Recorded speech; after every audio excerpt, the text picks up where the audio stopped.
ಉಡುಪಿ ಜಿಲ್ಲೆಯ ಬೆಚ್ಚಿ ಬೀಳಿಸುವಂತಹ ಮತ್ತೊಂದು ಶೂಟೌಟ್ ನಡೆದಿದೆ.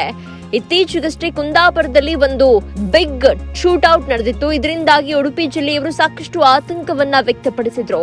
ಇದೀಗ ಉಡುಪಿಯ ಬುದರಂಗಡಿ ಗ್ರಾಮ ಪಂಚಾಯಿತಿ ಮಾಜಿ ಅಧ್ಯಕ್ಷರಾಗಿರುವಂತಹ ಉದ್ಯಮಿ ಡೇವಿಡ್ ಡಿಸೋಜಾ ಮೇಲೆ ಗುಂಡಿನ ದಾಳಿ ನಡೆದಿದೆ. ಗುಂಡಿನ ದಾಳಿಯಲ್ಲಿ ಡೇವಿಡ್ ಡಿಸೋಜಾ ಸಾವನ್ನಪ್ಪಿದ್ದಾರೆ. ಸ್ಥಳೀಯ ಕಾಂಗ್ರೆಸ್ ಮುಖಂಡರಾದಂತಹ ಡೇವಿಡ್ ಡಿಸೋಜಾ ಅವರ ಮೇಲೆ ಯಾವ ಕಾರಣಕ್ಕಾಗಿ ಶೂಟೌಟ್ ನಡೆದಿದೆ ಎನ್ನುವಂತಹ ಬಗ್ಗೆ ಇನ್ನೂ ಕೂಡ ನಿಖರ ಮಾಹಿತಿ ಲಭ್ಯ ಆಗಿಲ್ಲ. ವೈಯಕ್ತಿಕ ದ್ವೇಷ ಸೇರಿದಂತೆ ವಿವಿಧ ಆಯಾಮಗಳಲ್ಲಿ ಸದ್ಯ ಪೊಲೀಸರು ತನಿಖೆಯನ್ನ ಮುಂದುವರೆಸಿದ್ದಾರೆ. ಘಟನಾ ಸ್ಥಳಕ್ಕೆ ಪೊಲೀಸ್ ಅಧಿಕಾರಿಗಳು ಭೇಟಿ ನೀಡಿ ಪರಿಶೀಲಿಸಿದ್ದಾರೆ. ಜೊತೆಗೆ ಹಂತಕರ ಪತ್ತೆಗೆ ಸಿಸಿಟಿವಿ ಕ್ಯಾಮೆರಾ ಹಾಗೆ ಇನ್ನಿತರ ಪ್ರತ್ಯಕ್ಷದರ್ಶಿಗಳ ಹೇಳಿಕೆಗಳನ್ನ ಪೊಲೀಸರು ದಾಖಲಿಸಿಕೊಳ್ತಾ ಇದ್ದಾರೆ. ಉಡುಪಿ ಜಿಲ್ಲೆಯಲ್ಲಿ ಇತ್ತೀಚೆಗಷ್ಟೇ ಅದು ಕೂಡ ಕುಂದಾಪುರದಲ್ಲಿ ಒಂದು ಬೆಚ್ಚಿ ಬೀಳಿಸುವ ಶೂಟೌಟ್ ಆಗಿತ್ತು.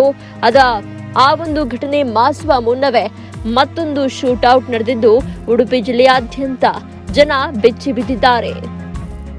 ನೀವು ಸಣ್ಣ ಆಗ್ಬೇಕಲ್ವಾ? ಅದು ಒಂದು ಉತ್ತಮ ಆಹಾರದಿಂದ ಸಣ್ಣ ಆಗ್ಬೇಕಲ್ವಾ? ಪ್ರತಿದಿನ ನಮ್ಮ ಜೀನಿ ಸ್ಲಿಮ್ ನ ಯೂಸ್ ಮಾಡಿ ಯಾವುದೇ ಸೈಡ್ ಎಫೆಕ್ಟ್ ಇಲ್ದಂಗೆ ನೀವು ಸಣ್ಣ ಆಗ್ತೀರಾ.